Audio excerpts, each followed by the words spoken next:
Hello दोस्तों, आप लोगों का स्वागत है पगला एक्सप्लेन चैनल पे।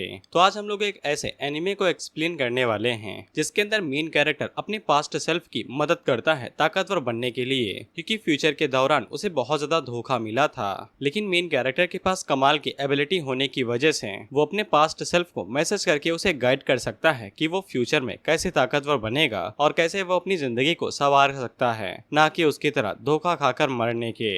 इसीलिए बिना किसी देरी के चलिए वीडियो को शुरू करते हैं। एपिसोड की शुरुआत में हम लोग मेन कैरेक्टर सन को देखते हैं, जो कि अपने अमीर दोस्त से कुछ पैसे उधार मांगता है, क्योंकि उसने कॉलेज के अंदर प्रिंसिपल के पोते को सूत दिया था, क्योंकि वो उसके क्लास के गर्लफ्रेंड और लड़कियों को छेड़ने की कोशिश कर रहा था। और एक रियल मैन होने के नाते वो कभी भी अपनी दोस्तों को इस तरह से जलील होते हुए नहीं देखेगा। और पोते के साथ बवाल होता हुआ देख के प्रिंसिपल ने मेन कैरेक्टर सन को लात मार के कॉलेज से बाहर निकाल दिया, और उसके घर वालों ने भी उसकी ऐसी हरकतों को देखते हुए उसे घर से बाहर निकाल दिया है। और ना ही उसके पास अब रहने के लिए जगह है और ना ही खाने के लिए खाना। सन का दोस्त उसे पैसे सेंड कर देता है और उसे एडवाइस देता है कि असल जिंदगी में हीरोगिरी करना काफी ज्यादा टफ होता है और कभी कभी तो पिछवाड़े पे लात भी पड़ जाती है। सन इस बात में हामी भरता है, क्योंकि उसे लात पहले ही पड़ चुकी थी और मुंह सूजा हुआ था। जिसके बाद वो पैसों के बारे में सोचने लगता है कि उसे कोई जॉब ढूंढनी पड़ेगी, कब तक वो दोस्तों के पैसों पे इसी तरह से पलता रहेगा। उसी टाइम पे सन के पास एक अननोन नंबर से मैसेज आता है, जो कि एक फेमस स्ट्रीमर जाओ जाओ की तरफ से आता है, जिसको देख के सन का दिल दीवाना हो जाता है और वो तुरंत मैसेज को एक्सेप्ट कर लेता है। सन उससे पूछता है क्या वो सच में रियल वाली जाओ जाओ है, जिसपे सामने से जाओ जाओ कहती है नहीं रे, अपन झूठा है। जिसके बाद वो लड़का अपना नाम सन आन बताता है, जो कि हमारे ही मेन कैरेक्टर का नाम है, लेकिन ये फ्यूचर से मैसेज आया हुआ है। सन अपना फोन नीचे पटक के कहता है कि अगर तू सन है तो फिर क्या मैं गंगा प्रसाद हूँ। तो फिर फ्यूचर वाला सन अभी के सन को समझाता है कि मैं ही तुम हूँ, और मुझे अच्छे से पता है कि अभी प्रिंसिपल ने तुम्हें लात मार दी है और तुम कॉलेज से बाहर फेंक दिए गए हो,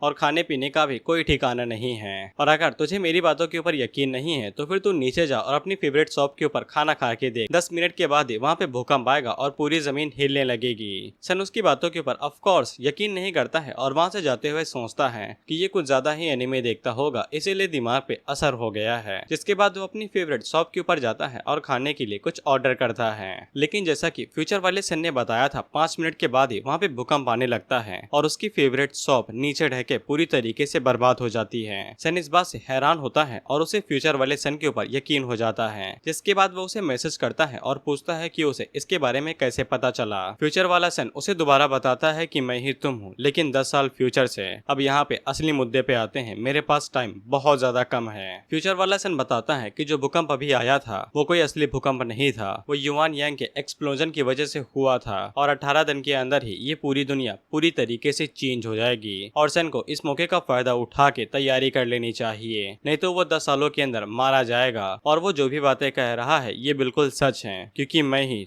तुम हूँ। फ्यूचर वाला सन जैसे जैसे बताता है, हमारा सन वैसे वैसे करते जाता है। फ्यूचर वाले सन ने हमारे सन को अभी एक ऐसी जगह पे भेजा था जो कि वेस्टर्न की तरफ है, क्योंकि यहाँ पे पहला युआन यांग धमाका होने वाला है। जिसके बाद यहाँ पे एक छोटी सी लेक आएगी, जिसके अंदर से बहुत कमाल की खुशबू निकलेगी। कई सारे लोगों को इसके बारे में कोई भी जानकारी नहीं है, और सन को इसी मौके का फायदा उठाना है। जो गैस उस लेक से निकलेगी वही युआन यांग है, और सन को उसी को इनहेल करना है। जिसके बाद जो होगा वो खुद ही पहचान लेगा कि वो क्या चीज है। लेकिन जब सन माउंटेन के ऊपर जाता है तब उसको वहाँ पे कोई भी झील वील नहीं दिखाई देती, इसीलिए वो चांदनी रात के मजे लेने लगता है। लेकिन उसी टाइम पे हम लोग देखते हैं कि उस माउंटेन के ऊपर कई सारे कॉप्स आ जाते हैं और एक गाड़ी से खूबसूरत लड़की बाहर निकलती है, जो टीम ए और बी को दोनों अलग अलग सेक्शन के अंदर बांट देती है। और टीम ए यहाँ पे रुकेगी और किसी भी सिविलियन को अंदर आने नहीं देगी, और टीम बी इस लड़की के साथ अंदर जाके इन्वेस्टिगेट करेगी। सन को कुछ भी समझ में नहीं आता है कि ये लोग यहाँ पे क्या करने के लिए आए हैं, लेकिन उसे जितना कहा गया था वो उतना करता है। वो अपने पास से फ्लैशलाइट बाहर निकालता है और आगे की तरफ चलना शुरू करता है। थोड़ा आगे जाने के बाद ही उसे एक छोटी सी झील दिखाई देती है। सन को समझ में आ जाता है कि उसे इसी के अंदर हाथ डालना है। जिसके बाद वो जैसे ही झील के अंदर हाथ डालता है तो फिर झील के अंदर से गैस निकलना शुरू हो जाती है, जिसकी खुशबू कमाल की थी। जिसके बाद सन फ्यूचर वाले सन को मैसेज करता है और पूछता है कि युआन यांग क्या चीज है और इसे क्या होने वाला है। फ्यूचर वाला सन उसे बताता है कि युआन कोई ऐसी चीज है जिसे कुछ दिनों के अंदर ही लोग कल्टीवेट करना शुरू कर देंगे और 18 दिनों के अंदर उसे जलवा दिखने लगेगा,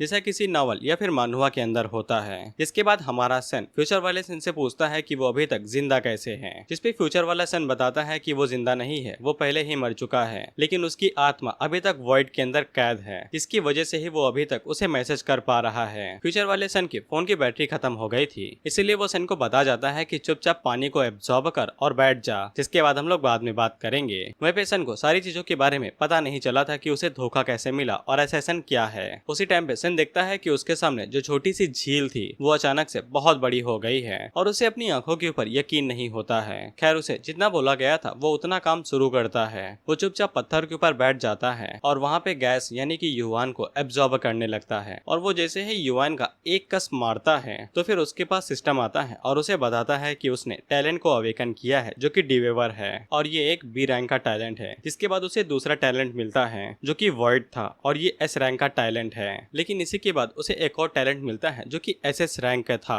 और ये था फ्यूचर लिंक, जो कि 10 करोड़ लोगों में से सिर्फ एक को मिलता है। और इसी टैलेंट की वजह से शायद से हमारा फ्यूचर वाला सन अभी के सन के साथ कम्युनिकेट कर पा रहा था। खैर वो आगे युवान के सुट्टे मार पाता कि उससे पहले ही वहाँ पे कई सारे पुलिस वाले आ जाते हैं, जिससे सन का ध्यान भटक जाता है और वो पानी के अंदर डूब जाता है और चिल्लाते हुए कहता है बचाओ रे, मुझे स्विमिंग नहीं आती है। तो फिर पुलिस वाले उसकी मदद करने के लिए आ ही रहे थे कि उसी टाइम पे सन अचानक से अपने डिवोर टैलेंट को एक्टिवेट कर देता है। इसके बाद वहाँ पे लेक के साथ साथ इंसानों को भी एब्जॉर्ब कर लिया जाता है और मुझे कोई गारंटी नहीं है कि ये पुलिस वाले जिंदा हैं या नहीं, क्योंकि आगे के सेक्टर में इनके बारे में कुछ बताया ही नहीं गया कि ये जिंदा है या मुर्दा है। खैर इसके बाद जब सन को होश आता है तब वो अपने डिवोवर टैलेंट के वॉइड के अंदर था। अब मैं यहाँ पे तुम्हें समझा देता हूँ, जो वॉइड है वो अलग टैलेंट है और डिवोवर अलग टैलेंट है। सन अगर किसी चीज को डिवोवर यानी कि खाता है या एब्जॉर्ब करता है तो फिर वो चीज उसके वॉइड के अंदर आ जाएगी, जो कि उसका एक अलग स्पेस होगा। जैसा कि तुम लोग देख सकते हो अभी सन अपने वॉइड के अंदर है और यहाँ पे पानी है। जिसके बाद सन आगे बढ़ता है और उस झील वाले पानी के ऊपर जब अपना हाथ मारता है और उसे पीता है तब उसे टैलेंट पॉइंट मिलते हैं और वो जैसे जैसे पानी के साथ छप्पा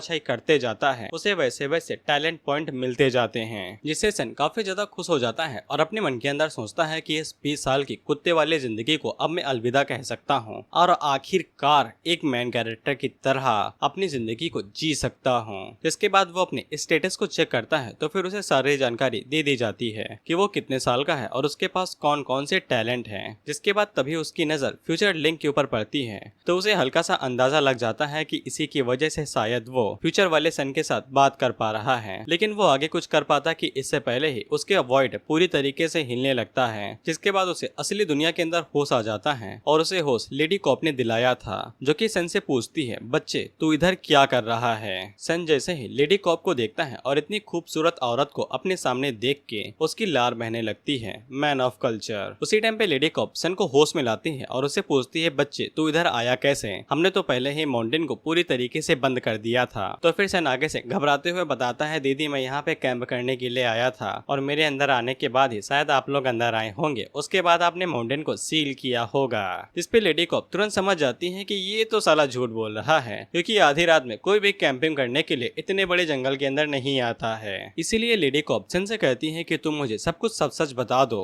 तो फिर थोड़ी सी जानकारी लेने के बाद मैं तुम्हें यहाँ से जाने दूंगी। सन अपनी बात के ऊपर अड़ा रहता है कि वो कैंपिंग करने के लिए आया था और उसे तो स्विमिंग भी नहीं आती है और वो तो झील के अंदर डूबने वाला था। कुछ कॉप्स ने उसकी मदद की। लेडी कॉप सन से कहती है बाबू क्या तुमने यहाँ पे झील देखी, जरा मुझे दिखाना। जिसके बाद जब सन अपने साइड में देखता है तब उसे पता चलता है कि जो बड़ी सी झील उसने थोड़े टाइम पहले देखी थी वो हवा में ही गायब हो गई है। जिसके बाद लेडी कॉप सन को घूरते हुए देखने लगती है तो सन आगे से घबराते हुए कहता है दीदी यकीन करो यहाँ पे झील सच में थी और उसके अंदर से रूह अफ़ज़ा की खुशबू आ रही थी, क्योंकि भंडारे में यही मिल रहा है। लेकिन लेडी कॉप उसके ऊपर बिल्कुल भी यकीन नहीं करती है। इसके बाद बाकी कॉप्स वहाँ पे आते हैं तो वो लोग सन को अपने साथ उठा के लेके जाते हैं। अगले सीन में हम लोग सन और लेडी कॉप को एक कार के अंदर देखते हैं, जहाँ पे लेडी कॉप सन से कहती है कि नाम पता एड्रेस कौन सी क्लास में कितनी गर्लफ्रेंड है सब कुछ बताओ। इस पे सन आगे से कहता है दीदी पढ़ाई छोड़ दी है, गरीबी में जी रहा हूँ, थोड़े से पैसे दे दो। तो फिर लेडी कॉप उसे पूछती है कि पढ़ाई क्यों छोड़ दी भाई। इस पे सन आगे से बताता है कि गरीबी ने ऐसी चमाट मारी कि ट्यूशन फीस के पैसे ही नहीं बचे, तो फिर कैसे पढ़ाई को जारी रखूं।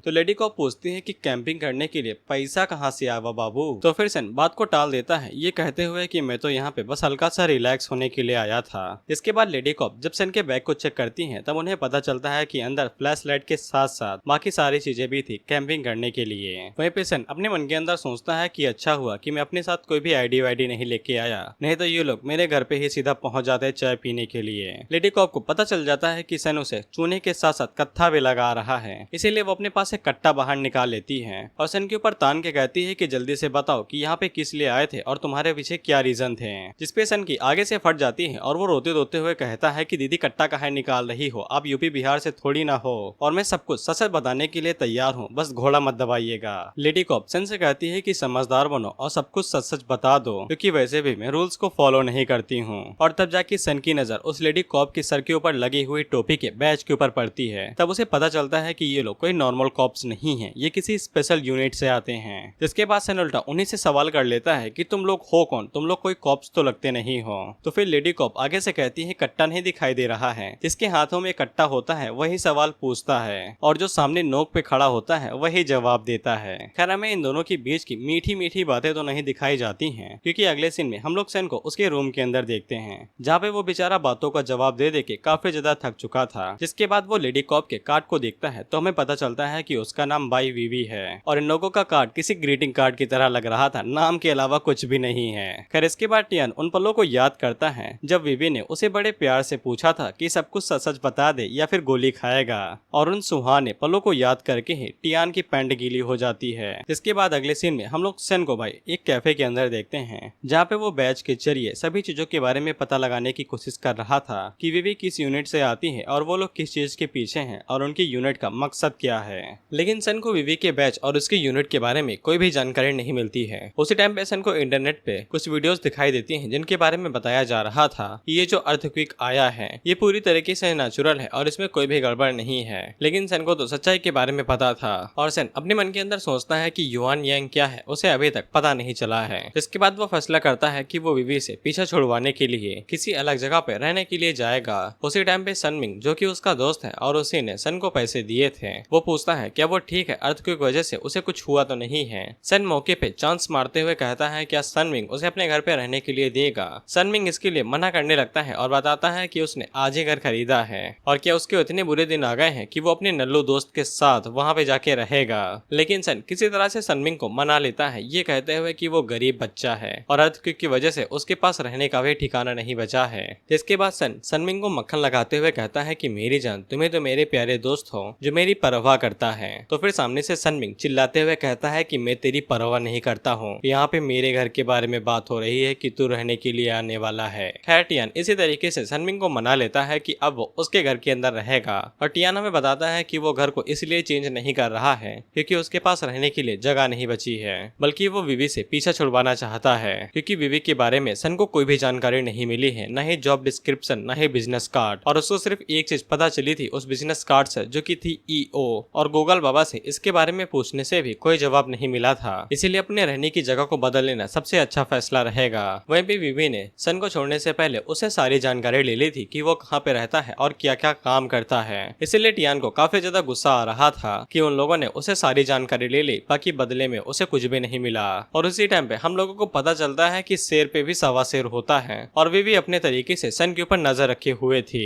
वो बंदा विवी को बताता है कि साला अपने ऊपर नजर रखने की कोशिश कर रहा था और जासूसी कर रहा था, क्या मैं साले का इंटरनेट काट दूं। लेकिन विवी इसके लिए मना करती है और कहती है कि वो सिर्फ एक बच्चा है, वो जो करना चाहता है उसे करने दो, और वैसे भी हमारे ब्यूरो के बारे में उसे कुछ भी नहीं पता चलेगा। लेकिन वो लोग सन के ऊपर नजर रखना बंद नहीं करते हैं। विवी में बताती है कि उसने सन की पूरी जन्म कुंडली बाहर निकाल ली थी, लेकिन इसके बावजूद उन्हें नहीं पता चला है कि सन वहाँ पे कैसे पहुंचा। जिसके बाद सुमिंग सन को लेने के लिए बाहर आता है अपनी चमचमाती हुई कार से। सन उसको देख के खुश हो जाता है और उससे कहता है कि साला तुम तो ब्लिंकिट हो रखे हो बे, 5 मिनट के अंदर पहुंच जाते हो। और वो गाड़ी के अंदर बैठते हुए सनमिंग से कहता है कि उसे वेट नहीं हो रहा है कि कब वो उसके घर के अंदर उसके बेडरूम के ऊपर सोएगा।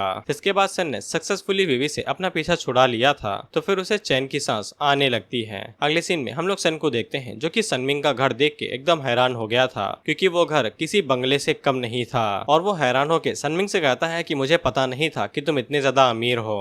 सनमिंग उसे पीने के लिए कोला देता है और उसे कहता है कि बस मेरे बेडरूम का बुरा हाल मत करना, बाकी घर तुम्हारा ही है, और बस एक जल्दी सी नौकरी ढूंढ ले और यहाँ से दफा हो जा और मेरी जान छोड़ दे। जिसके बाद हम लोग सन को बेडरूम के अंदर देखते हैं जहाँ पे वो बेड के ऊपर लेटा हुआ था और वो अपने टैलेंट पॉइंट्स को गिन रहा था कि उसके पास कितने हैं। तभी तभी वो गलती से डिवोर बटन को दबा देता है तो फिर उसकी डिवोर स्किल एक्टिवेट हो जाती है। इसके बाद पीछे एक पोर्टल बनता है जो कि हमारे सन का प्यारा सा बेड अपने अंदर निगल लेता है। उसी टाइम पे सनमिंग सन के लिए कंबल लेके आता है और उससे पूछता है कि तुम्हें ठंड तो नहीं लग रही है, लेकिन वो जैसे ही देखता है कि सन के पास उसका बेड नहीं है तो फिर वो सन का कॉलर पकड़ लेता है और उससे कहता है कि वो 2.5 लाख का बेड था, कहाँ गया, जल्दी से बता दे। जिसपे सनमिंग से झूठ कह देता है कि यहाँ पे तो बेड था ही नहीं, उसे पक्का भ्रम हुआ होगा कि यहाँ पे बेड था। लेकिन सनमिंग उसकी बातों के ऊपर यकीन नहीं करता है और कहता है कि मैंने पेमेंट कैश में किया था, नोटों को हाथों से चाटा था, पता है। लेकिन सन उसे अपनी बातों में फंसा लेता है, ये कहते हुए कि वो खुद तो पहली बार इस घर के अंदर आया है, शायद से वो भूल गया हो कि वो अपने साथ बेड को लेके नहीं आया है। इसीलिए सनमिंग को टियान की बातों के ऊपर यकीन हो जाता है और उसे याद आता है कि वो खुद भी तो पहली बार इस रूम के अंदर आया है। इसीलिए वो सन को बिना कुछ कहे वहाँ से चला जाता है और सन चैन की सांस लेके कहता है कि बच गया, नहीं तो 2.5 लाख देने पड़ते। लेकिन उसी टाइम पे सनमिंग दोबारा वापस आता है और उसे कहता है कि फ्लोर के ऊपर सो जाना, कल मैं तुम्हारे लिए अलग से इंतजाम कर दूंगा। लेकिन अचानक से आने की वजह से हमारे सन को बड़ा झटका लग गया था और वो बेचारा हिल गया था। अगले सीन में हम लोग सन को देखते हैं जो कि भाई एक नॉर्मल बेड के ऊपर सो के उठता है। इसके बाद सन की अलार्म की वजह से नींद खुलती है और जब वो अपने फोन को चेक करता है तब उसे पता चलता है कि फ्यूचर सन ने उसे मैसेज किया है। फ्यूचर वाला सन अभी के सन से पूछता है, क्या तुम्हें मेरे ऊपर यकीन हुआ, क्या तुमने एनर्जी को एब्जॉर्ब किया और तुम्हें कौन कौन सी एबिलिटी मिली है। सन फ्यूचर वाले सन को सारी चीजों के बारे में बता देता है कि जैसा उसे कहा गया था बिल्कुल वैसा उसने ही किया है और साथ ही में उसे एबिलिटी भी मिली है। फ्यूचर वाला सन एबिलिटी के बारे में पूछता है तो फिर अभी वाला सन उसे एबिलिटी के बारे में बता देता है। लेकिन काफी टाइम तक फ्यूचर वाला सन मैसेज नहीं करता है तो फिर सन काफी ज्यादा परेशान हो जाता है और सोचता है कि अभी तक इसने मैसेज क्यों नहीं किया। 10-15 मिनट बाद मैसेज आता है और फ्यूचर वाला सन कहता है कि हम दोनों ने कर दिखाया। सन उससे पूछता है क्या उसकी एबिलिटी सच में बहुत ज्यादा कमाल की है। फ्यूचर वाला सन कहता है कि उसे पता तो नहीं है लेकिन उसे यकीन जरूर है कि ये एबिलिटी बहुत ज्यादा शक्तिशाली है, लेकिन उसे ज्यादा खुश होने की जरूरत नहीं है। जिसके बाद फ्यूचर वाला सन ये पूछता है कि कल रात क्या क्या हुआ था वो सारी चीजें मुझे बता दो। जिससे सन को काफी ज्यादा गुस्सा आता है कि जवाब देता नहीं है, सिर्फ सवाल पूछता है। जिसके बाद सन उसे विवी के बारे में बता देता है कि उसके साथ क्या क्या कांड हुए थे। जिसके बाद फ्यूचर वाला सन उसे बताता है कि विवी अभी उसके पास कोई भी पावर नहीं है, लेकिन 2 दिनों के अंदर ही उसके पास एबिलिटी आ जाएगी, क्योंकि 2 दिनों बाद वो नॉर्थ की तरफ इन्वेस्टिगेट करने के लिए जाएगी और तब उनके ऊपर अननोन फोर्स से हमला होगा और उसी टाइम पे विवी अपनी पावर्स को अवेकन करेगी और अपने खाली हाथों से एक चलती हुई गोली को रोक लेगी। जिससे सन काफी ज्यादा खुश हो जाता है और कहता है कि वाह वो तो काफी ज्यादा कमाल की है। जिसके बाद वो फ्यूचर वाले सन से पूछता है क्या वो फ्यूचर में उसकी वाइफ बन जाएगी या फिर गर्लफ्रेंड। जिसपे फ्यूचर वाला सन अपने मन के अंदर सोचता है क्या मैं पास्ट में सच में इतना ज्यादा नालायक और बेशरम था। फ्यूचर वाला सन कहता है कि उसे कई सारी चीजों को पता है और इसीलिए उसने उसे कांटेक्ट किया है, लेकिन फ्यूचर पहले ही चेंज हो चुका है और काफी सारी चीजें बदल सकती हैं। लेकिन इस बात में कोई भी शक नहीं है कि बड़े बड़े इवेंट वो नहीं चेंज होंगे, इसीलिए उसे तुरंत मौके का फायदा उठाने के लिए रेडी होना चाहिए। आधे महीने के अंदर ही ये पूरी दुनिया बदल जाएगी और अगर वो इन सभी मौकों को छोड़ देता है तो फिर उसका हाल फ्यूचर वाले सन की तरह ही होगा। सन उसे कहता है कि उसके साथ उसे किसी भी चीज की चिंता नहीं है, जब तक वो उसे फ्यूचर के बारे में जानकारी देता रहेगा तब वो बिना किसी दिक्कत के ताकतवर होता जाएगा। फ्यूचर वाला सन आगे से कहता है कि बेशक तुम्हें ताकतवर बनना पड़ेगा और मेहनत करनी पड़ेगी, नहीं तो तुम मेरी तरह ही मारे जाओगे। जिसके बाद अगला सीन कुछ दिनों के बाद का होता है और सन अपने बिस्तर के ऊपर ही पड़ा हुआ था और वो अपने मन के अंदर सोचता है कि कुछ ही दिनों के अंदर पूरी दुनिया चेंज होने वाली है और उसे जितने भी मौके हैं उन सभी का फायदा उठाना पड़ेगा। लेकिन बेचारा सन बिना इन्फॉर्मेशन के कुछ भी नहीं कर सकता था। उसी टाइम पे उसे विवी के बारे में याद आता है कि 2 दिनों के अंदर वो अवेकन करने वाली है। इसका मतलब ये हुआ कि युवान यंग दोबारा कहीं से एक्सप्लोड होगा और एनर्जी निकलेगी। लेकिन सन ज्यादा दिमाग का खर्चा नहीं करता है और चुपचाप खाने के लिए बाहर निकल जाता है। अगले सीन में हम उसे रेस्टोरेंट के अंदर देखते हैं जहाँ पे वो फोन को एंजॉय करते हुए खाने को खा रहा था। तभी उसके पास एक मैसेज आता है जो कि जोजो की तरफ से था और ये असली वाली लाइव स्ट्रीमर है। जोजो लाइव स्ट्रीम करते हुए उन लोगों को बताती है कि वो यहाँ पे एक अच्छा गाना गाने वाली है, इसलिए वो लोग गाने को सुनने के लिए रेडी रहे। वहीं पे लड़के हवस के चलते जोजो के ऊपर दीवाने हो रखे थे और वो कमेंट के अंदर पूरी तरीके से बौखला रहे थे। लेकिन अचानक से उसकी लाइव स्ट्रीम के अंदर लोग ये कमेंट करके स्पैम करने लगते हैं कि रूम नंबर 36, 41 और 42 के अंदर कोई बंदा है जो कि फ्लेम ब्रीदिंग कर रहा है। सन अपने मन के अंदर सोचता है कि ये तो काफी अच्छे से लाइव स्ट्रीम कर रही है और इसका गाना भी कमाल का है, लेकिन ये रेंगोकू की फैन यहाँ पे क्यों आ गए और फ्लेम ब्रीदिंग क्यों कमेंट करने लगे।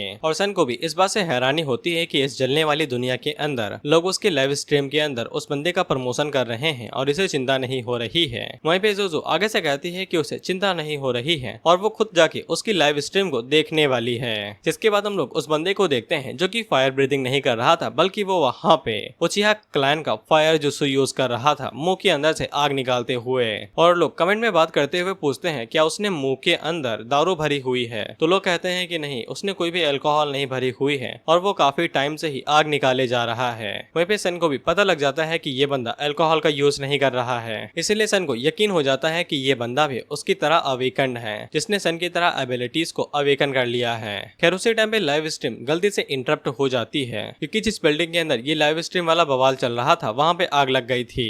इसीलिए सन भागते हुए उस बिल्डिंग की तरफ जाने लगता है, ये सोचते हुए कि शायद से उसे उस बंदे से मिलने का मौका मिल सकता है। खैर जब सन उस बिल्डिंग के पास पहुंचता है तब उसे बिल्डिंग के अंदर से निकलता हुआ ऑरा दिखाई देता है, जो उसके पास आते ही बंद हो जाता है। इसके बाद उसे दीवार के ऊपर खून लगा हुआ मिलता है, जो पूरी तरीके से ताजा था। इसके बाद सन आगे चेक करने के लिए आगे बढ़ता है, तो उसी टाइम पे वो बंदा दीवार के पीछे से बाहर निकलता है और सन के ऊपर फायर से अटैक कर देता है। लेकिन वो अटैक सन को नहीं लगता है और उसके गले से पास होके निकल जाता है। लेकिन सन इस अटैक से काफी ज्यादा घबरा जाता है। लेकिन वो बंदा पहले से ही घायल था और उसके पेट के ऊपर काफी बड़ा जख्म हो रखा था, और वो टियान से कहता है कि अगर तुम मुझे यहाँ पे पकड़ने के लिए आए हो तो वो पहले ही बता दे रहा है कि वो होल्ड बैक नहीं करेगा और टियान को बुरी तरीके से पीटेगा। वह भी टियान अपने मन के अंदर सोचता है कि ये तो लाइव स्ट्रीम वाला बंदा है, लेकिन लाइव स्ट्रीम को बंद हुए काफी ज्यादा टाइम हो गया है और इसे अचानक से चोट कैसे लग गई। जिसके बाद सन उस बंदे से बताता है कि वो उसे पकड़ने के लिए नहीं आया है, वो तो उसकी लाइव स्ट्रीम देख रहा था और फायर ब्रीदिंग के चलते वो उसे मिलने के लिए आ गया। लेकिन वो बंदा सन से कहता है कि इसे क्या फर्क पड़ता है कि अगर वो उनके साथ नहीं है,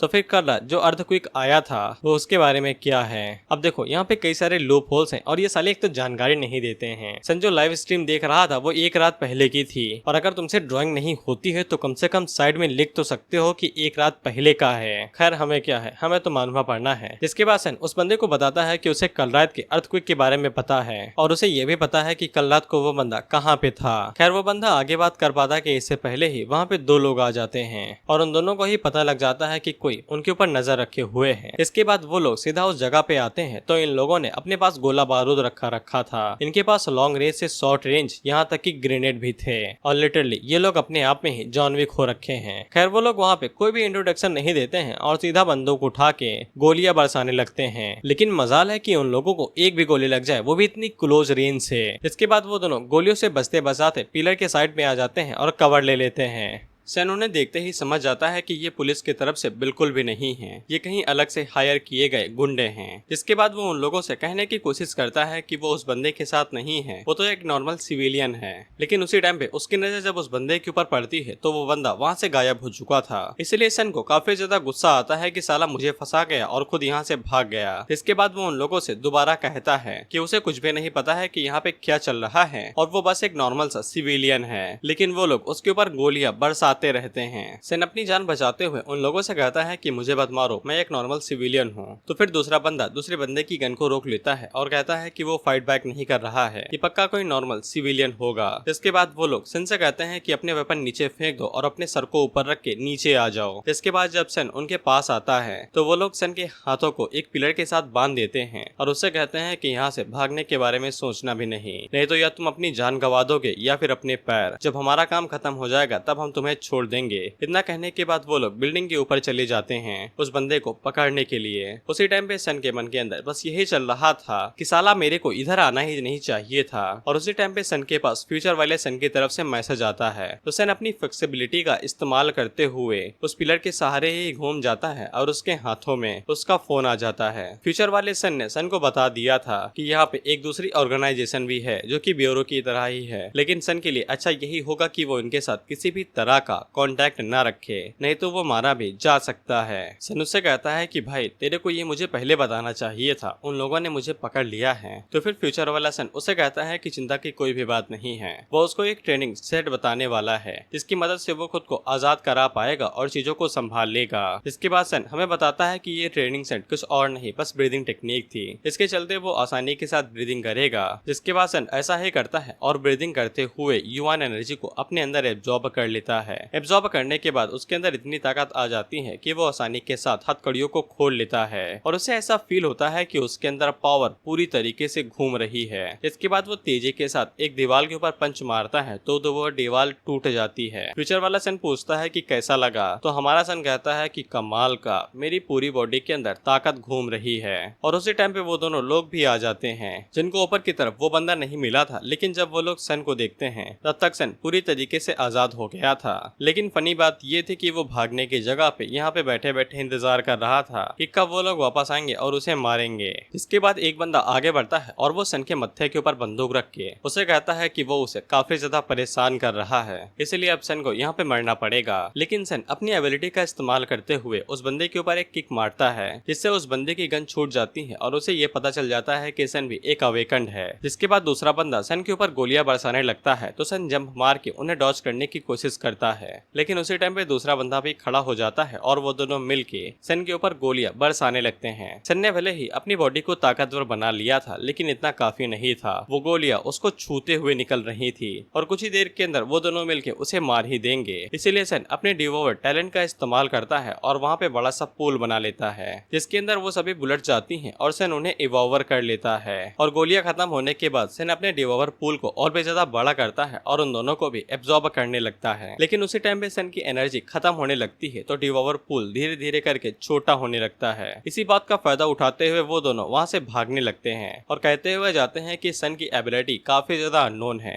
इसलिए उन्हें ऑर्गेनाइजेशन को इसके बारे में पहले रिपोर्ट करना पड़ेगा। और उन लोगों के भागने के बाद सन अपने पूल को बंद कर लेता है, लेकिन थकावट की वजह से वो नीचे गिर जाता है और जब सन को होश आता है तब उसे पता चलता है कि वो पिछले 1 घंटे से सो ही रहा था। जिसके बाद सन फ्यूचर वाले सन को फोन करता है और उससे पूछता है कि अभी क्या हुआ था। फ्यूचर वाला सन उसे बताता है कि वो ज्यादा मेंटल एनर्जी को कल्टीवेशन पे यूज कर लिया था, इसलिए थक के बेहोश हो गया था। लेकिन जब वो एक बार अच्छी मात्रा में की को एब्जॉर्ब कर लेगा तब सब कुछ ठीक हो जाएगा और अभी उसकी स्ट्रेंथ ज्यादा नहीं है, इसीलिए उसे एबिलिटी का कम इस्तेमाल करना चाहिए, नहीं तो उसकी स्पिरिट डिलीट भी हो सकती है और वो काफी ज्यादा मुसीबत में पड़ सकता है। लेकिन सन को चिंता हो रही थी कि उसे अगले 2 दिनों के अंदर वेस्टर्न युआन यांग को एब्जॉर्ब करना था। लेकिन फ्यूचर वाला सन उसे बताता है कि चिंता की कोई भी बात नहीं है, युआन यांग को एब्जॉर्ब करते समय मेंटल एनर्जी कंज्यूम नहीं होती है, इसीलिए वो आसानी के साथ युआन यांग को एब्जॉर्ब कर सकता है। इसके बाद फ्यूचर वाला सन पूछता है कि वो दोनों कहाँ पे चले गए, तो सन बताता है कि वो भाग गए। फ्यूचर वाला सन कहता है कि कोई बात नहीं है, लेकिन वो लोग उसके पीछे दोबारा जरूर आएंगे और अगर उसका सामना दोबारा उनके साथ होता है तो वो बस उन्हें मार दे।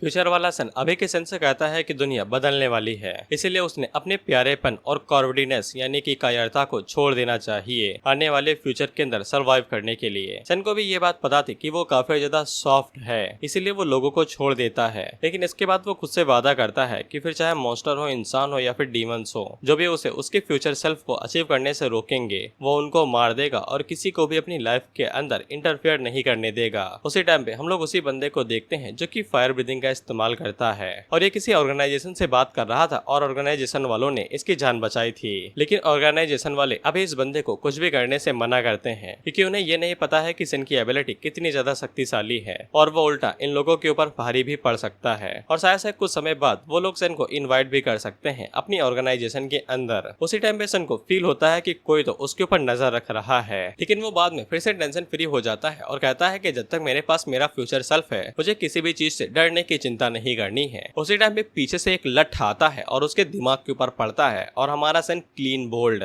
और हमें पता चलता है कि सन को क्लीन बोल्ड करने वाले और कोई नहीं 4-5 लोग थे। इसके बाद जब सन की आंखें खुलती हैं तब वो अपने सामने विवी को देखता है और उसको देखते ही कहता है दीदी तुम फिर से। इसके बाद विवी सन से कहती है और बच्चे कैसा हालचाल है, जरा मुझे ये बताना कि तुम शाम के टाइम पे कहाँ थे। सन विवी से कहता है यार मैं किधर भी जाऊँ आपको उससे क्या मैं हगने भी जाऊँ तो भी आपको रिपोर्ट करके जाऊंगा क्या। तो फिर विवी आगे से कहती है क्या तुम वहाँ पे हगने के लिए गए थे। तो फिर सन आगे से बात को काटते हुए कहता है कहीं ऐसा तो नहीं है कि मैं आपको कुछ ज्यादा ही हैंडसम लग गया हूँ और आपका मेरे ऊपर दिल आ गया है। तो फिर विवी इसे शर्मा जाती है और सन से कहती है कि बचुआ थोड़ा सा औकात में रहो, मैं तुम्हारे बालों का इस्तेमाल करके भी तुम्हें पकड़ सकता हूँ और तुम्हें इधर उधर जाने की कहीं भी जरूरत नहीं है। सन आगे बढ़ता है और विवी से पूछता है कि वो असल में करती क्या है, क्या वो सन को बता सकती है। विवी उससे कहती है कि उसे ये सब जानने की जरूरत नहीं है, ये उसके लिए सेहत के लिए हानिकारक हो सकता है। इसके बाद विवी सन से ये पूछती है है कि उसे एग्जैक्टली किस पर्सन ने माउंटेन के ऊपर जाने के लिए भेजा था, क्या वो इसके बारे में बता सकता है। लेकिन सन आगे से मना कर देता है और कहता है कि मुझे नहीं पता कि वो कौन था, उसने बस एक ही बार मुझे मैसेज किया था। अगले सीन में हम लोग सन को उसके रूम के अंदर देखते हैं और वो अपने मन के अंदर सोचता है कि उसे विवी से बच के रहना चाहिए, नहीं तो फ्यूचर में और भी ज्यादा परेशानी हो सकती है। इसके बाद सन अपनी आंखों को बंद करता है तो वो अपने वर्ल्ड के अंदर आ जाता है जहाँ पे कई सारे वेपन्स, गन, बुलेट्स और उसका बेड पड़ा हुआ था। सन अपने मन के अंदर सोचता है कि पता नहीं मेरा असली वाला सेल्फ अभी क्या कर रहा होगा। हमें दिखाया जाता है कि वो बस पड़ा हुआ सो रहा है और कुछ भी नहीं। इसके बाद सन अपने मन के अंदर सोचता है कि ये सारी चीजें जो कि उसके वर्ल्ड के अंदर है, क्या वो उन्हें रियल वर्ल्ड के अंदर लेके जा सकता है। जिसके बाद वन जब उन्हें ट्राई करने की कोशिश करता है तब अगले सीन में हम लोग देखते हैं कि वो सच में उन चीजों को असली दुनिया के अंदर लेके आ गया था। वो अपने साथ पानी को लेके आया था और वो पानी को ले आया था। इसके बाद साथ ही में वो कोला को भी ले आता है जो पूरी तरीके से ठंडी थी। इसके बाद सन अपने मन के अंदर सोचता है कि शायद से उसे सनमिंग का बेड भी ले आना चाहिए। इसके बाद सन जैसे ही वहाँ पे बेड को लेके आता है तो उसी टाइम पे सनमिंग भी वहाँ पे आ जाता है। उसी टाइम पे वहाँ पे सनमिंग भी आ जाता है जो कि सन को बेड के साथ देख लेता है और उसे कहता है क्या तुम नया खरीद के ले आए। सन आगे से कहता है कि मार्केट के अंदर सस्ता मिल रहा था तो मैं ले आया। उसी टाइम पे उसकी नजर कोला के नए प्रोडक्ट के ऊपर पड़ती है जो कि और कुछ नहीं युआन यांग का पानी था। जिसके बाद होना क्या था, कोला को देखते ही सनमिंग उसे खोलता है और गटक जाता है, लेकिन पीने के बाद उसे उसका टेस्ट थोड़ा सा अजीब लगता है। सन उसे कहता है कि इसीलिए बिना पीछे दूसरों की चीजों को नहीं छुआ जाता है और अचानक से सनमिंग के पेट में काफी ज्यादा जोर होता है। जिसके बाद वो हल्का होने के लिए भागते हुए टॉयलेट की तरफ निकल जाता है। सन अपने मन के अंदर सोचता है कि उसे नहीं पता है कि सनमिंग के साथ आगे क्या होने वाला है, क्योंकि उसने जो पानी पिया है उसके अंदर युआन यांग मिला हुआ है। पता नहीं बेचारा कब तक टॉयलेट के अंदर बैठा रहेगा। इसके बाद सन वहीं पे बैठ जाता है और कल्टीवेट करने लगता है और उसकी कल्टीवेशन बाहर तक जा रही थी। और उसी टाइम पे हम लोग एक लड़की को देखते हैं जिसको पता चल जाता है कि वो फ्रीसियस टाइगर ब्रीदिंग टेक्निक का इस्तेमाल कर रही है जो कि एसेंट सेक्ट की तरफ से होता है और उसे सन के अंदर पोटेंशियल नजर में आ जाता है। लेकिन दुख की बात यह थी कि सन जिस ब्रीदिंग टेक्निक का इस्तेमाल कर रहा है वो पूरी तरीके से कंप्लीट नहीं है। उसी टाइम पे सनमिंग बाथरूम से बाहर निकलता है और सन से पूछता है कि भाई उस बोतल के अंदर क्या था। सन उससे पूछता है क्या तुम्हें हॉस्पिटल जाना है, लेकिन सनमिंग मना कर देता है ये कहते हुए कि उसे बस एक रात आराम करना है जिसके बाद वो ठीक हो जाएगा। अगले सीन में हम लोग सन को किसी जगह पे जाते हुए देखते हैं, लेकिन सिक्योरिटी गार्ड उसे वहाँ से भगा देते हैं और जब सन जाते हुए वहाँ से इधर उधर नजर दौड़ाता है तब उसे पता चलता है कि पूरी जगह के ऊपर कैमरास भरे हुए हैं और ये लोग कुछ ज्यादा ही चौकन्ने हैं। फ्यूचर वाले सन ने उसे बताया था कि वो जैसे ही वेस्टर्न मनार के अंदर पहुंचता है तो फिर उसे डायरेक्ट बाहर से जंगल के अंदर जाना है और वो जैसे ही जंगल के अंदर जाएगा तो फिर वो मनार की बाहर वाली साइड पे पहुंच जाएगा, जिसकी मदद से सन सिक्योरिटी गार्ड और कैमरास को अवॉइड करते हुए उस जगह तक पहुंच जाता है। लेकिन अंदर जाने के लिए भी उसे जाली तोड़ के जाना था तो फिर सन वहाँ पे अपनी स्ट्रेंथ का इस्तेमाल करता है और अपने हाथों से ही उस पूरी जाली को तोड़ देता है। और सन अंदर जाते हुए अपने मन के अंदर सोचता है कि कहीं इन लोगों के पास वाइल्ड बीस्ट तो नहीं है, साला इतनी ज्यादा सिक्योरिटी लगा रखी है।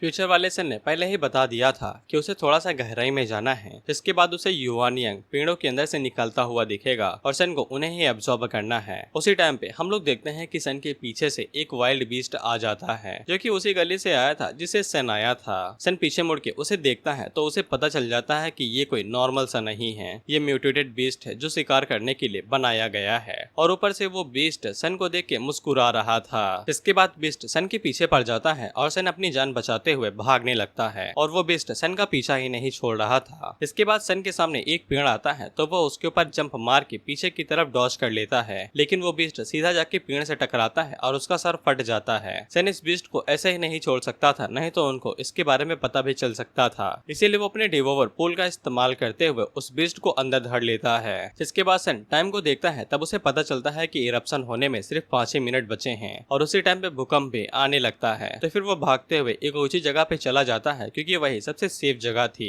और जब वो नीचे देखता है तब उसे पता चलता है कि विवी और उसकी टीम वहाँ पे आ चुकी है और वो अपने मन के अंदर सोचता है कि यार ये दीदी बड़ी कातिलाना है, हर जगह पे पहुंच जाती हैं। इसके बाद विवी अपने लोगों को ऑर्डर देती है कि जितनी जल्दी हो सके उतनी जल्दी सभी लोग इस जगह को खाली कर दे और यहाँ पे एक भी सिविलियन होना नहीं चाहिए और जो भी लोग ऑर्डर्स को नहीं मानेंगे तो फिर उन्हें मिलिट्री रेगुलेशन के हिसाब से सजा झेलनी पड़ेगी। सन अपने मन के अंदर सोचता है कि यहाँ पे कई सारे ऑफिशियल्स हैं, लेकिन उन्हें इस जगह के बारे में कैसे से पता चला। लेकिन तभी वो विवी की हरकतों के बारे में सोचता है और इस प्लान को ड्रॉप कर देता है। जिसके बाद वो जल्दी से अपने पास से एक मास्क को निकालता है और उसे पहन लेता है। और साला ये बताओ कि कपड़ों से क्या वो पहचान नहीं लेगी, चेहरा छुपाने से क्या होगा। उसी टाइम पे सनमिंग सन के पास मैसेज करता है और पूछता है क्या वो ठीक है। यहाँ पे कई सारे अर्थक्वेक आ रहे हैं, अगर वो सेफ है तो फिर उसी जगह पे रहे जहाँ पे वो है। जिसके बाद सन नीचे उतरता है क्योंकि इरप्शन होने ही वाला था। और वो जैसे ही नीचे उतरता है तो हम लोग देखते हैं कि कई सारे पेड़ जमीन को चीरते हुए ऊपर की तरफ आ जाते हैं और इन्हीं के अंदर से युआन यांग निकलने वाला था। वे उन सभी पेड़्स को ऐसे निकलता हुआ देख के काफी ज्यादा हैरान हो जाती है। लेकिन सन आगे बढ़ता है और वहीं पे बैठ जाता है। इसके बाद वो अपनी डिवोवर और वॉइड स्किल को एक्टिवेट करता है। जिसके बाद वो उन्हें एब्जॉर्ब करना शुरू कर देता है और उसे कई सारे टैलेंट पॉइंट्स मिलने लगते हैं। अगले सीन में हम लोग सन को देखते हैं जो कि वॉइड के अंदर उन सभी पेड़ों को ले आया था और वो उनको देख के काफी ज्यादा खुश हो जाता है। लेकिन उसे बाद में पता चलता है कि उसे इन सभी आयरन ट्री को एब्जॉर्ब करने में काफी ज्यादा टाइम लगने वाला है। लेकिन उसे ये भी पता चलता है कि उसका वॉइड पहले के मुकाबले और भी ज्यादा बड़ा हो गया है।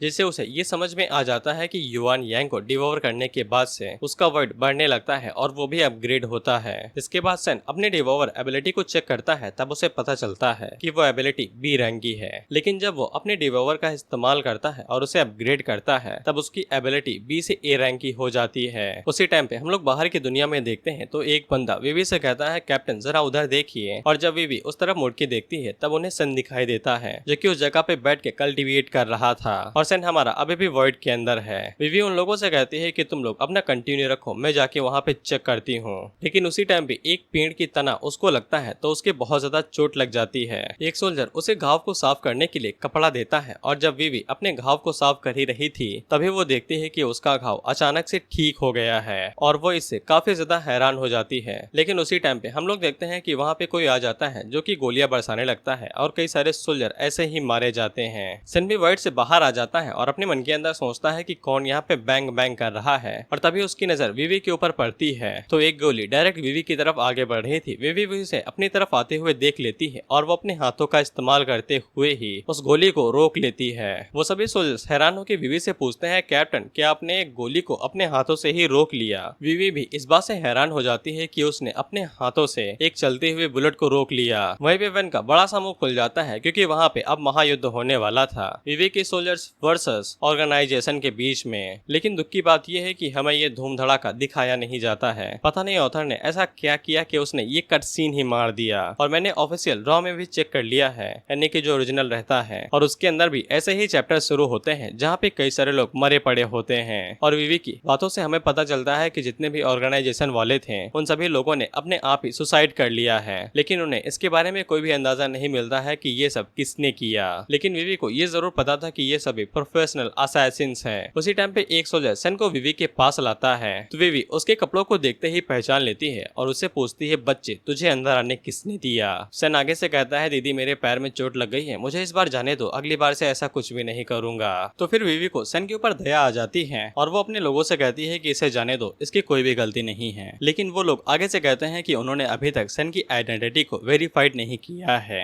उसी टाइम पे वो बंदा वेन को कंधे से छोड़ देता है तो वेन छूट जाता है। लेकिन पैरों के अंदर जान न होने की वजह से उसका पैर फिसलता है और वो डायरेक्ट विवी की सीने की जाके ऊपर गिरता है। इससे उस बंदे को काफी ज्यादा गुस्सा आता है और वो हमला करने के लिए आगे बढ़ता है। विवी आगे से कहती है हट जा बच्चे, नहीं तेरा मुंह तोड़ दूंगी। सन आगे से कहता है अरे दीदी गलती से हो गया भाई। उसी टाइम पे वो बंदा सन के ऊपर हमला करने के लिए आगे बढ़ता है लेकिन सन एक ही किक मारता है जिससे वो उड़ते हुए पीछे जाके गिरता है और वो उस बंदे से कहता है कि उसे ऐसा ही इम्पल्सिव तरीके से हमला नहीं करना चाहिए, नहीं विवी को चोट लग सकती थी। वहीं पे विवी इस बात से हैरान हो जाती है कि सन ने बस एक किक मार के ही बाई लियांग को दूर फेंक दिया। इसके बाद विवी सन के साथ फाइट करते हुए अपने लोगों से कहती है कि उन्हें सन के बारे में चिंता करने की जरूरत नहीं है, वो खुद उसे संभाल लेगी। लेकिन सन बड़ी आसानी के साथ ही विवी के पैर को पकड़ लेता है और उसे कहता है कि उसकी स्ट्रेंथ कमाल की तो है लेकिन अभी ज्यादा कमाल की नहीं है। इसके बाद विवी सन के ऊपर पंच से अटैक करती है लेकिन सन उसको भी ब्लॉक कर लेता है और उससे कहता है कि उसकी स्पीड और एक्यूरेसी बहुत कमाल की है लेकिन वो इसके बावजूद अपने गुस्से की वजह से एक्यूरेसी को थोड़ा सा कम कर रही है।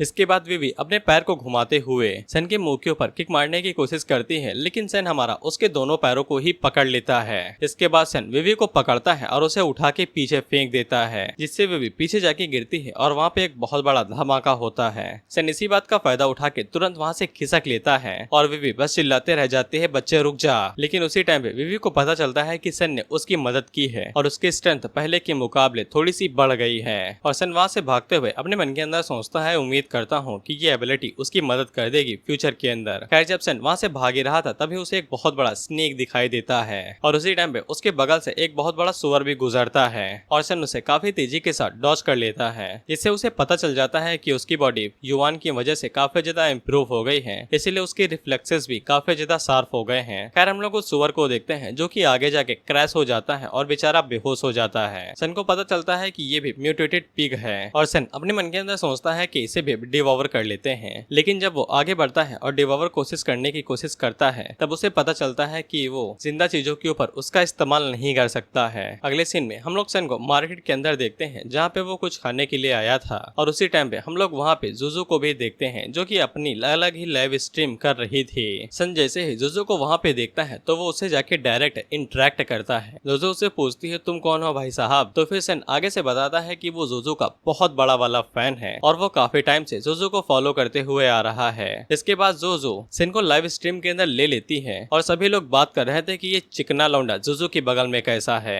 और उसी टाइम पे हम लोग लाइव स्ट्रीम के कमेंट्स के ऊपर देखते हैं तो इनके फैंस को ज्यादा ही दरिया दिल है भाई। ये लोग सन से कह रहे हैं कि वो जुजू से शादी कर ले। बेशक कुछ ऐसे लोग भी थे जो कि सन से कहते हैं दफा हो जा साले, नहीं जहाँ दिखेगा वहीं पे पिछवाड़ा तोड़ दिया जाएगा। खैर जुजू अपने मन के अंदर सोचती है कि सन दिखने में काफी अच्छा है इसीलिए वो इसका इस्तेमाल कर सकती है, लेकिन अभी उसे सन के कैरेक्टर के बारे में नहीं पता है, इसीलिए वो सन से कहती है कि चलो हम दोनों पहले एक दूसरे के बारे में जान लेते हैं। लेकिन उसी टाइम पे वहाँ पे चौथा बंदा आता है जो कि जुजू के खाने के ऊपर हमला करता है और खाना खाने लगता है। लाइव स्ट्रीम के जरिए हमें पता चलता है कि ये कोई बच्चा नहीं है, असल में एक मॉन्स्टर है। इसके बाद सभी लोग सन से कहते हैं कि भैया जुजू को बचा ले, हमारी लाइव स्ट्रीम के पैसे नहीं कटने चाहिए। इसके बाद सन हमें बताता है कि यहाँ पे चल क्या रहा है। यहाँ पे कई सारे लोग आ चुके हैं जो कि खाने के ऊपर ज़ॉम्बीज़ की तरह टूट पड़ रहे हैं और आपस में खाने के लिए लड़ रहे हैं। उन्हीं में से एक बंदा जुजू के ऊपर हमला कर देता है तो जुजू जल्दी से आगे बढ़ती है और वो सन के पीछे छुप जाती है। सन उस ज़ॉम्बी को लात मारता है और उसे पीछे कर देता है और जुजू से कहता है कि उसे चिंता करने की जरूरत नहीं है, वो उसकी रक्षा करेगा। इसके बाद सन उन सभी लोगों को मार पीट के बराबर कर देता है और होटल वालों से पूछता है कि मुझे बताओ कि तुम्हें ये मीट कहाँ से मिला। और इस मीट के चलते ही ये सभी लोग मॉन्स्टर फीडर्स के अंदर बदल चुके हैं। इस पे होटल वाले उसे बताते हैं कि उन लोगों ने इस मीट को किसी आदमी से खरीदा था और वो लोग इस बात को भी एक्सेप्ट करते हैं कि उन्होंने पैसे बचाने के लिए मीट को बहुत ज्यादा सस्ते दाम पे खरीदा था। ये बता के तो मुझे इंडिया की याद आ गई, यहाँ पे भी तो यही हाल चल रहा है अभी न्यूज में। खैर सिर्फ आगे बताता है कि उस बंदे के बारे में उन्हें कुछ भी नहीं पता है और उसने अपना चेहरा वगैरह भी छुपा के रखा था, लेकिन उसकी आईब्रो वो बिल्कुल सीधी थी, जिससे सन अपने मन के अंदर सोचता है कहीं वो बंदा सु यान तो नहीं है। इसकी मुलाकात तब हुई थी जिस दिन बिल्डिंग पूरी तरीके से टूट के बिखर गई थी।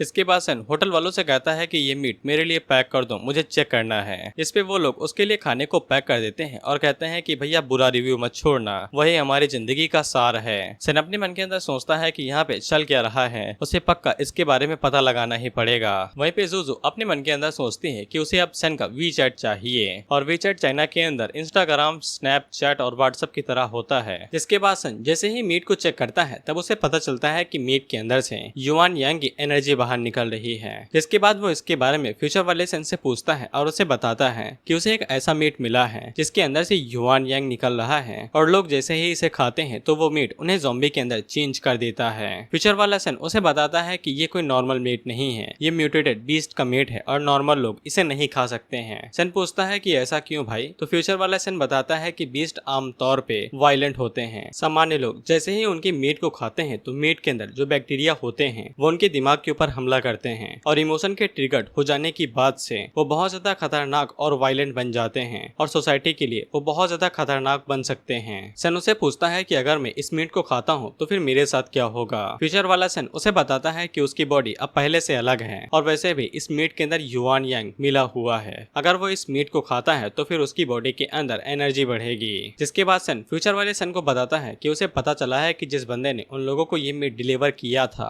ये वही बंदा है जो फायर ब्रीदिंग का इस्तेमाल करता है और उसका नाम सु युआन है। फ्यूचर वाले सन को सु के बारे में पता था, इसीलिए वो सन को थोड़ा सा आगाह करता है और उसे बताता है कि वो एक मिस्टीरियस ऑर्गेनाइजेशन के साथ जुड़ा हुआ है जिनके पास कई सारे भारी भरकम वेपन है और उन्होंने अपनी युआन एनर्जी को कंप्लीट कर लिया है, इसीलिए सन को उससे दूरी बना के रखनी चाहिए। जिसके बाद सन के पास उसी टाइम पे सनमिंग का कॉल आता है जो कि हल्का सा पी हुआ था, इसीलिए वो सन को काफी प्यार से कह रहा था और उसे बताता है कि वो आज रात नहीं आएगा, इसीलिए सन को अकेले ही खाना खाना पड़ेगा। सन अपने मन के अंदर सोचता है कि शायद से भाई ने ज्यादा चढ़ा ली है। उसी टाइम पे हम लोग सनमिंग को देखते हैं जो कि सन से माफी मांगता है और कहता है कि मैं तुमसे ये छुपाना तो नहीं चाहता था, लेकिन तुम्हारा भाई म्यूटेटेड हो चुका है और उसके कंधों के ऊपर अब जिम्मेदारी आ चुकी है कि वो दुनिया की रक्षा करे, इसलिए अब वो बिल्कुल भी नादान नहीं रह सकता है। उसी टाइम पे उसे खिड़की से दिखाई देता है कि कुछ लौंडे एक लड़की का पर्स छीन के भाग रहे थे। साला इंडिया में होता है, ये तो चाइना में कब से होने लगा। खैर उसी टाइम पे सनमिंग उड़ते हुए जाता है और उस बंदे के ऊपर लात मार के पर्स को छीन लेता है, जिसके बाद वो सन से कहता है कि दोस्त मुझे माफ करना, अब मैं तुम्हारी तरह एक सामान्य आदमी नहीं रहा। डैम, इसकी बॉडी देख रहे हो, इसने जिम के अंदर एक भी दिन मिस नहीं किया होगा। खैर उसी टाइम पे वहाँ पे कुछ खास लोग आते हैं और उनका लीडर जिसका नाम होंग था वो बताता है कि वो स्पेशल ऑपरेशन ब्यूरो से आता है और वो सनमिंग को ऑफर देता है कि सनमिंग को उनके साथ चलना चाहिए, जिसे सनमिंग हैरान होकर कहता है कि अभी तो पीटर पार्कर से स्पाइडरमैन बना था, अचानक से आयरन मैन उर्फ टोनी स्टार्क क्यों आ गया। जिसके बाद हम लोग सन को देखते हैं जो कि सनमिंग के घर के अंदर था और वो रोते रोते रेस्टोरेंट का लाया हुआ मीट खा रहा था और वो खुद को कोसते हुए कहता है कि अगर मुझे पहले पता होता तो फिर मैं ज्यादा मीट लेके आता। खैर उसी टाइम पे हमें फ्यूचर वाले सन से पता चलता है कि जोजो ने हमारे सन को वी चैट के अंदर ऐड कर लिया है। इसके बाद सन वहाँ पे फिर से कल्टीवेट करने लगता है और अपने मन के अंदर सोचता है कि उसे ऑर्गेनाइजेशन के बारे में नहीं पता है कि उनकी ताकत कितनी है, इसीलिए उसे जितना हो सके उतना लो प्रोफाइल रहना चाहिए, तभी वो फायदे में रहेगा।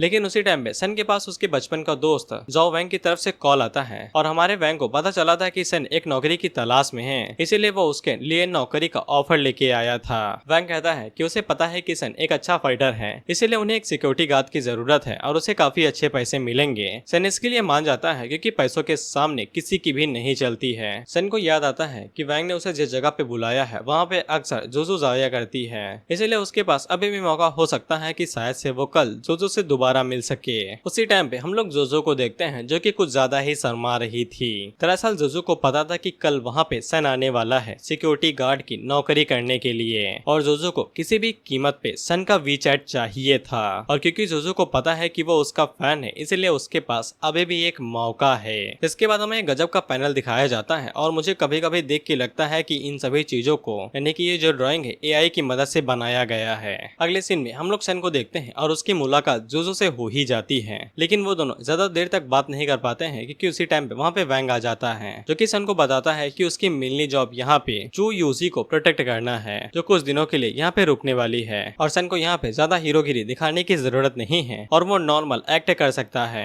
मैंने उससे पूछता है कि यूजी क्या कोई बड़ी स्टार है, इस पे वैंग आगे से कहता है कि हाँ। इसके बाद वो वैंग को बताता है कि कई सारे लोग इस मौके का फायदा उठाना चाहते थे लेकिन उसने हर किसी को मना कर दिया और सन को ये मौका दिया है, इसीलिए उसे अच्छे से फाइट करना पड़ेगा। सन आगे से कहता है कि तुझे चिंता करने की जरूरत नहीं है, अभी की स्किल्स के साथ मुझे कोई भी दिक्कत नहीं होगी। लेकिन उसी टाइम पे वहाँ पे एक बंदा आता है जो कि वैंग से कहता है कि ये किस बंदर को ले आए हो, ये किसी भी काम का नहीं है, यूजलेस है। लेकिन वैंग उस बंदे को समझाता है कि वो सन को पहले से ही जानता है और लड़ने के मामले में वो बहुत ज्यादा कमाल का है, इसीलिए वो लोग टेस्ट भी कर सकते हैं। लेकिन वो बंदा वैंग से कहता है कि इसे कोई फर्क नहीं पड़ता है कि वैंग यहाँ पे क्या कहे, जब तक हान फेंग का अप्रूवल नहीं मिलता है तब तक सन अंदर नहीं आ सकता है। वैंग उसके ऊपर चिल्लाते हुए कहता है कि यहाँ का इंचार्ज मैं हूँ और कोई भी मेरी बात को टाल नहीं सकता है। लेकिन वो बंदा आगे से कहता है कि मुझे कोई फर्क नहीं पड़ता है और वैसे भी रूल्स को किसी को परवाह नहीं है, जब तक हान उसे अप्रूवल नहीं देता है तब तक ये बंदा अंदर नहीं जा सकता है। सन वैंग को रोकते हुए कहता है कि तुझे चिंता करने की जरूरत नहीं है, अगर अप्रूवल की बात है तो फिर हम लोग ले लेंगे।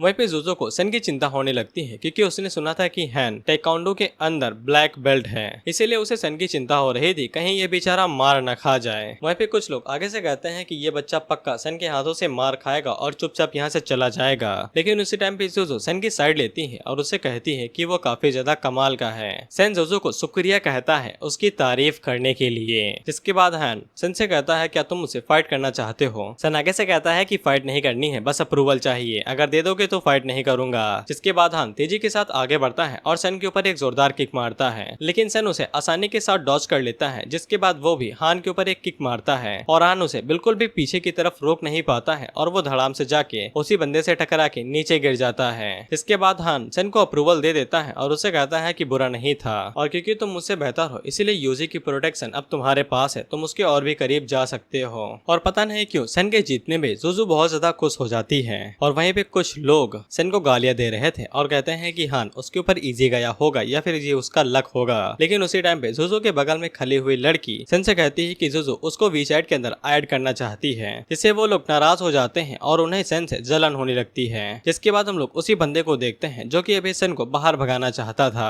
और वो फोन पे किसी बंदे से कहता है कि यहाँ पे एक परेशानी आ गई है। उसने जिस बंदे को अरेंज किया था उसे किसी रैंडम बच्चे यानी सन द्वारा रिप्लेस कर दिया गया है। इसे फोन वाला बंदा हैरान होकर कहता है क्या उसने हान को भी हरा दिया, जिसपे वो बंदा बताता है कि हाँ उसने हान को हरा दिया है और उसे किसी जाओ नाम के सर नेम वाले बंदे ने असाइन किया है जो कि ऑर्गेनाइजेशन की तरफ से है। लेकिन फोन वाले बंदे को कोई फर्क नहीं पड़ता था। वो उस बंदे से कहता है कि जैसा काम किया गया है वैसा ही करना है, जैसे ही सब कुछ खत्म होगा वैसे ही हम लोग अपने प्लान को शुरू कर देंगे। और लाओ लाओ तुम्हें ये चीज भूलनी नहीं चाहिए तुम किसकी खातिर काम करते हो। जिसपे लाओ लाओ काफी ज्यादा घबरा जाता है और कहता है कि वो उसे पता है और वो ऑर्गेनाइजेशन के खिलाफ कभी भी नहीं जाएगा। इसके बाद हम लोग देखते हैं कि गेट पे एक लाल गाड़ी आती है और जैसे ही वो लोग उसे देखते हैं तो दीवाने हो जाते हैं। वहीं पे हम लोग सन और जोजो को देखते हैं जो कि अपने वी चैट को एक्सचेंज कर रहे थे।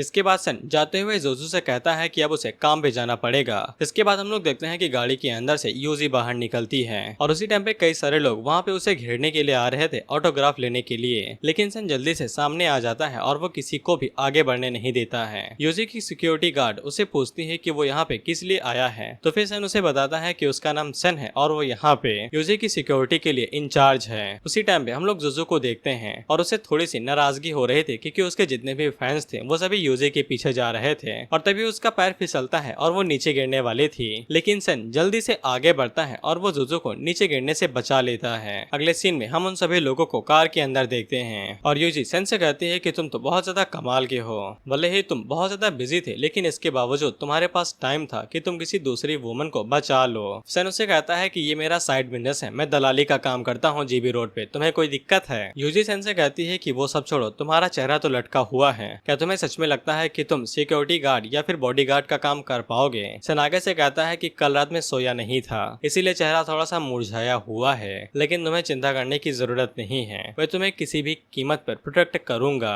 हालांकि यूजी को सन की बातों के ऊपर बिल्कुल भी यकीन नहीं होता है। जिसके बाद सन फ्यूचर वाले सन को मैसेज करके बताता है कि वो किस काम में फंसा हुआ है और क्या करने वाला है। फ्यूचर वाला सन बताता है कि उसको भी वैंग की तरफ से मैसेज आया था लेकिन वो हान को हरा नहीं पाया था, इसीलिए उसे बाद में लात मार के बाहर निकाल दिया गया था। लेकिन वो सन को आगाह करता है और उसे बताता है कि उसे सावधान रहना पड़ेगा क्योंकि यूजी किडनैप भी हो सकती है, वो किसी चीज के अंदर इन्वॉल्व है, इसीलिए उसे सावधानी से अपने कदम आगे बढ़ाने पड़ेंगे, नहीं तो दुर्घटना भी हो सकती है। अब इसके बाद सन को सच में सीरियसली इन सभी मामलों को लेना पड़ता है। जिसके बाद शो शुरू हो जाता है और यूजी भी अपने काम पे लग जाती है और देखते ही देखते वहाँ पे बहुत ज्यादा भीड़ इकट्ठा हो जाती है और भीड़ के अंदर हमारी यूजू भी बहुत ज्यादा परेशान हो रही थी और वो सन को देखते हुए अपने मन के अंदर सोचती है कि अगर वो भी कोई बड़ी स्टार होती तो शायद सन उसके साथ काम कर रहा होता। वहाँ पे यूजी सन को देखती है तो वो बहुत ज्यादा मेहनत कर रहा था और भीड़ को रोक रहा था, इसीलिए वो अपने मन के अंदर सोचती है कि अचानक से सन सीरियस कैसे हो गया। जिसके बाद वो अपने पास से एक टॉवल निकालती है और सन को पसीना पोंछने के लिए देने लगती है। सन टॉवल ले लेता है और बताता है कि ये उसका काम है, इसलिए उसे ज्यादा चिंता करने की जरूरत नहीं है। जिसके बाद सन हमें बताता है कि उसने परसेप्शन नाम की एबिलिटी को भी अवेकन कर लिया है, इसके चलते उसे पहले ही पता चल जाएगा कि अगर आसपास कोई खतरा है या नहीं। और उसी टाइम पे जो डिलीवरी बॉक्स निकल रहे थे तभी उसे उनके अंदर से एक अजीब सा अरोमा महसूस होता है और वह जब अपने सुपरवाइजर से पूछता है तो वो सुपरवाइजर उसे बताता है कि उन बक्सों के अंदर कंपटीशन को जीतने के लिए प्राइजेस हैं और उन लोगों ने बताया है कि उन बॉक्सेस के अंदर माउंटेन से लाए गए फ्रूट्स हैं और कुछ भी नहीं। और जब सन उस बंदे से पूछता है कि माउंटेन से फ्रूट क्यों ला गए हैं तो वो बंदा अपना चेहरा घुमा लेता है और कहता है कि आजकल अमीर लोगों को लगता है कि अगर फल पहाड़ से लाए जाते हैं तो फिर वो और भी ज्यादा मीठे हो जाते हैं। सन को ये बात समझ में आ जाती है कि जितने भी लोग यहाँ पे आए हैं वो सभी इन फलों के चक्कर में आए हैं क्योंकि इनके अंदर से अजीब सा अरोमा निकल रहा है। लेकिन उसे ये बात अभी भी समझ में नहीं आई थी कि ये लोग यूजी को किडनैप क्यों करना चाहते हैं और शायद से उसे लगता है कि यूजी इन सभी मामलों के अंदर इन्वॉल्व है शायद इसलिए। इसके बाद यूजी स्टेज के ऊपर चढ़ती है और वो बातों को करना शुरू करती है और तभी एक टाइम पे फैन कुछ ज्यादा ही करीब आ जाता है जो कि चिल्ला चिल्ला के कह रहा था we love you we love you. और जब हान उसे रोकने के लिए जाता है तब वो फैन उल्टा हानि के ऊपर अटैक कर देता है और हान एक ही झटके में नॉकआउट, जो कि बहुत अजीब बात थी क्योंकि वो एक कमाल का फाइटर है और किसी नॉर्मल फैन द्वारा इस तरह से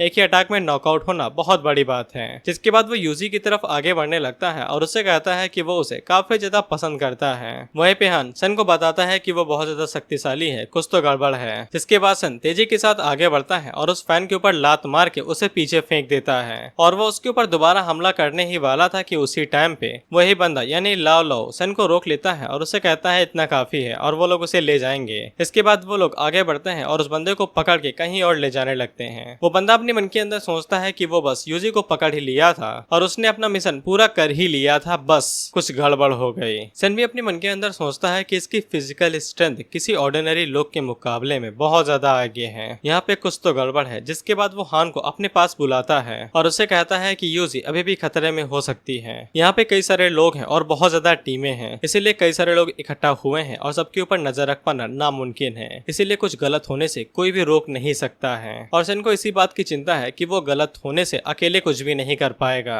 हान उसकी बात को समझ जाता है और उसे कहता है कि वो साइड एरिया के अंदर सिक्योरिटी बढ़ा देगी और सन का काम ये होगा कि उसे यूजी को क्लोजली प्रोटेक्ट करना है। अगले सीन में हम लोग सन को देखते हैं जो कि अपने रूम के अंदर था और वो शावर लेके सोने ही वाला था कि वो सोचता है कि उसे डबल चेक कर लेना चाहिए। इसके बाद सन अपने ऑरा को रिलीज करता है और उसका जब ऑरा यूजी के कमरे तक पहुंचता है तब उसे पता चलता है कि यूजी अपने कमरे के अंदर नहीं है। इससे वो बहुत ज्यादा हैरान हो जाता है कि ये कहाँ पे चली गई। इसके बाद वैन अपने ऑरा को और भी ज्यादा तेज करता है तब उसे पता चलता है कि वो लोग अभी ही कमरे से बाहर निकले हैं और साथ ही में यूजी की सेंस बाहर निकल रही थी, यानी कि जो गुलाबी गुलाबी है। इसीलिए सन फैसला करता है कि वो इसका पीछा करेगा और वो उसी का पीछा करते करते जब आगे जाता है तब उसे यूजी मिल जाती है जिसने अपने कपड़े चेंज कर लिए थे और वो वीवी से मिलने के लिए गई थी। सन यूजी को सही सलामत देख के काफी ज्यादा खुश हो जाता है कि वो खतरे में नहीं है, लेकिन अचानक से उसे मर्डरस ऑरा महसूस होता है और तभी उसके ऊपर कोई चाकू से हमला करता है जिसको सन जल्दी के साथ डॉज कर लेता है। और जब वो पीछे मुड़ता है तब उसे पता चलता है कि उसके ऊपर हमला करने वाला और कोई नहीं वही फैन है जिसको उसने दोपहर में लात मारी थी।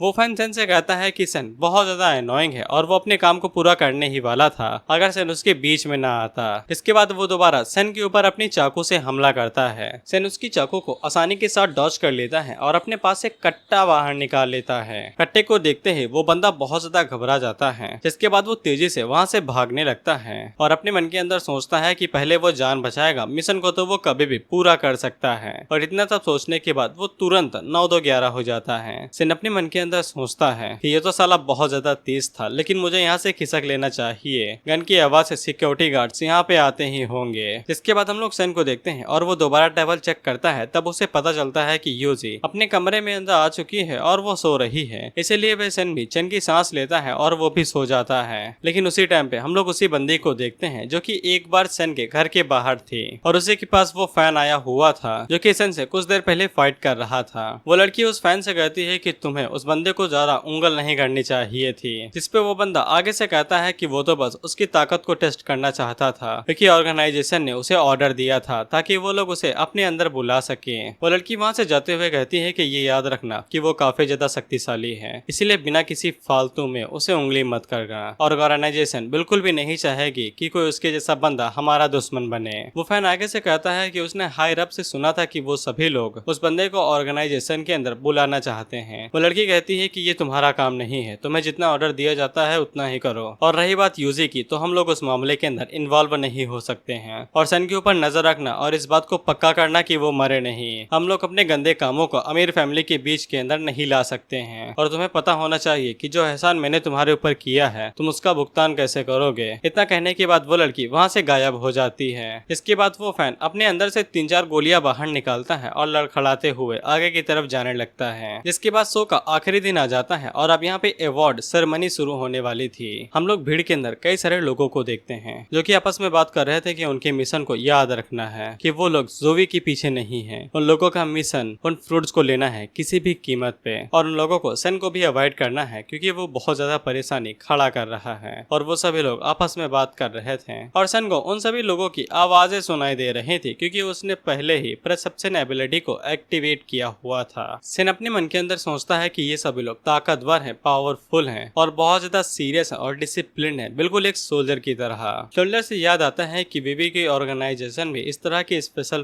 फोर्स को मोबिलाइज करती है। इसके बाद वहाँ पे पहले विनर को बुलाया जाता है प्राइज देने के लिए और जब बंदा बोलता है कि मैं हूँ भाई, और उसी टाइम में सन को याद आता है कि ये बंदा वही है और उसकी सेम आवाज नहीं हो सकती है। इसे सन को पता चल जाता है कि ये उन्हीं में लोगों में से एक है। इसके बाद वो बंदा आगे बढ़ता है और फल को ले लेता है। इससे वो काफी ज्यादा खुश हो जाता है। जिसके बाद वो अपने लोगों से कहता है कि आओ जाओ रे, इन लोगों के 2 मोटे मोटिव थे। पहला मोटिव तो फ्रूट लेना था और दूसरा मोटिव वूजी थी। खैर वो लोग जैसे ही यूजी के ऊपर हमला करने के लिए आगे बढ़ रहे थे तो अगले ही पल वो सभी अचानक से बेहोश होकर नीचे गिर जाते हैं और उसी टाइम पे वहाँ पे कई सारे सफेद कपड़ा पहने हुए लोग आते हैं और वो उनको पकड़ के ले जाते हैं। उसी टाइम पे सन के ऊपर भी हमला होता है जो कि ट्रैंक्विलाइजर से हुआ था और ये कुछ ही सेकंड के अंदर किसी भी नॉर्मल इंसान को बेहोश कर सकता है, लेकिन सन डिवोवर एबिलिटी का यूज करते हुए उस ट्रैंक्विलाइजर को एब्जॉर्ब कर लेता है और तभी उसकी नजर विवी के ऊपर पड़ती है और वो इस बात से काफी ज्यादा गुस्सा हो जाता है कि विवी उसके ऊपर इस पब्लिक के अंदर हमला कर रही है। हान आगे बढ़ता है और लोगों से पूछता है कि वो लोग क्या करने की कोशिश कर रहे हैं, तो फिर वो लोग अपने पास से अपना कार्ड दिखाते हैं तो हान कुछ भी नहीं कहता है। इसके बाद वो लोग सन को भी पकड़ के अपने साथ लेके जाते हैं और वो बस ये देखना चाहता था कि ये लोग क्या प्लानिंग कर रहे हैं, इसीलिए वो नाटक कर रहा था।